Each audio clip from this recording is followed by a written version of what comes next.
Kapolri sebut Brigjen Hendra Kurniawan minta keluarga tak rekam jenazah Brigadir J karena alasan aib. Kapolri Jenderal Listio Sigit Prabowo mengakui terdapat beberapa kejanggalan dalam kasus pembunuhan Brigadir J. Salah satu yang diungkapkan adalah adanya personil Divisi Profesi dan Pengamanan Polri yang meminta pelaksanaan pemakaman Brigadir J tidak dilakukan secara kedinasan. Tak hanya itu, Kapolri juga menjabarkan tindakan ex-Karopaminal di Propam Polri, Brigjen Pol Hendra Kurniawan turut berperan pada kasus ini. Menurut pemaparan Kapolri, Hendra meminta pihak keluarga Brigadir Yosua untuk tidak merekam kedatangan peti jenazah di Jambi.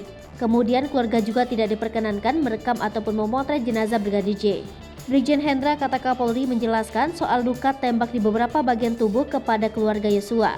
Namun, keluarga Brigadir J tidak serta-merta mempercayai penjelasan tersebut. Brigjen Hendra termasuk salah satu petinggi Polri yang akhirnya ditahan di Makobrimob. Dia diduga melanggar kode etik karena melakukan obstruction of justice untuk mengaburkan kasus kematian Brigadir J.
Hai pemirsa Sri Popo TV, jangan lupa komen, like, dan subscribe, serta tonton terus berita-berita terupdate lainnya ya.